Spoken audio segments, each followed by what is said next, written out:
So one of our first steps is to define the problem. And I would also add to that, define the problem before we ever look at or touch at the network devices. So if we're working with a customer, for example, either here or here, and we have access at the CLI and or the GUI to the FortiGates or whatever management tool we're using to manage those FortiGates, we want to define the problem before we start looking at the configs. Because if we have an ambiguous or missing problem definition, we're going to waste a lot of time in troubleshooting. So here are some things we'd want to get based on that fact finding. We'd want to learn what exactly is failing. And that may also require, as we interact with users and other people, bringing it down to the level that's appropriate for our audience. For example, if we have a secretary or somebody that's not familiar with, DNS and all those other protocols that are being used, as they go out to the internet, they just may say, well, the network is down, or the internet's down, or I can't get to the internet. So we might want to clarify, what they're attempting to do.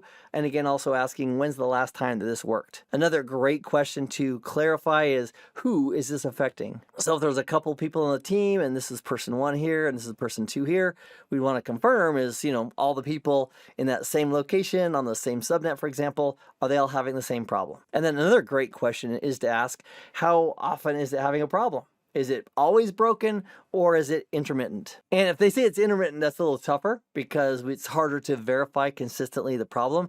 But if it's always, the problem is always there, that's great news because we can clarify that, confirm that, recreate the symptom, and then start our troubleshooting. So as we're defining the problem, let me add some cautions as well. Number 1, if we have a false positive where we, think something's an issue, but it really isn't, that's going to take our troubleshooting in a misdirection. For example, maybe we're not allowing, based on policy, ping requests from clients out to the public internet. And as a result, they try a ping or we try a ping from here and it's not successful. We may think, oh, there's a problem with IP connectivity when it really could just be a policy. Or we could be doing a trace from these devices. And that also can cause problems because trace is not done the same. Another challenge is the scope. Now, if we don't correctly identify the scope regarding who it's affecting, once again, we could be troubleshooting in the wrong direction. Because if it's the entire subnet that's having the problem, it's very likely going to be something that connects those devices to the rest of the network. It could be a switch here, or it could be the firewall here, or the firewall here if they're all trying to get up to the internet and they can't. And that's a much different situation than just one device that can't access some resource. So for our scenario, let's imagine that we have these 2 devices here. I don't know their addresses. We'll look at those in just a moment. They're both on the 10.10.0 subnet. I think this guy's at .102 and the Linux device is at 101. We can verify that here in a moment. And let's imagine we get a call from the Windows user who indicated that they can't get to any of their traditional websites on the internet. Now, we say traditional, it's like, what does that mean? You might want to narrow that scope and say, okay, which website, as an example, can you not get to?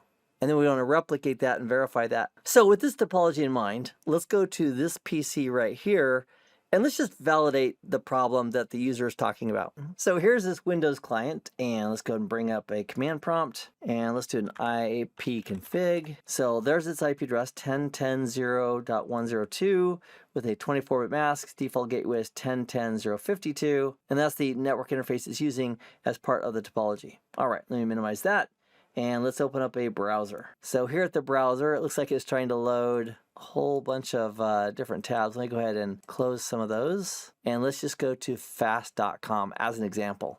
Let's imagine that's a critical app. And sure enough, loading, loading, loading, and it is not working. All right. So we've now defined that this is one of the issues in measurable terms that the client is experiencing. They cannot get to the internet. Let me go ahead and close that. So regarding exactly what's failing, we confirmed that it's internet access to fast.com. And we have other websites that also are not working, but it'd be nice to just do one at a time. By focusing on just one site at a time, we're keeping our symptoms identified and narrow in scope. So we can solve for that, and then we can take a look at the other websites if there's other websites as well. As far as who it's affecting, let's see whether or not it's affecting this Linux device, which is at .101. So here is that Linux device. Let's open up a command prompt, and let's do an ifconfig on this Linux device. And its network interface we're using for the lab is this one right here, with the IP address of 10.10.0.101.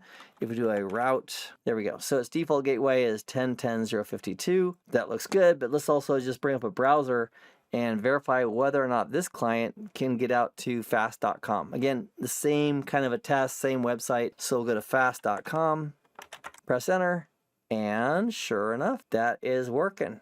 So fast.com is provided by Netflix to simulate Netflix traffic. So that means that this client, this device, is able to access his website while the other one isn't. So as far as who is this affecting, it's just the client.102 here on the 10.10.0 subnet. And as far as always or intermittent, I can just tell you, it's always. That's not because I put the bug in there or put the problem in there, or maybe it is. Anyway, it's always that case. This client just cannot get to any websites, including fast.com, while the Linux device has no problem. So the benefits of defining the problem and doing it exactly as far as what's failing and the scope is going to help us as we continue moving forward with the troubleshooting of this problem. So now that we have clearly defined these symptoms, the problem that the customer is having, we've also identified the scope. It's just this one PC. In the next video, we'll take the next logical step. And I'll see you in the next video for that next step.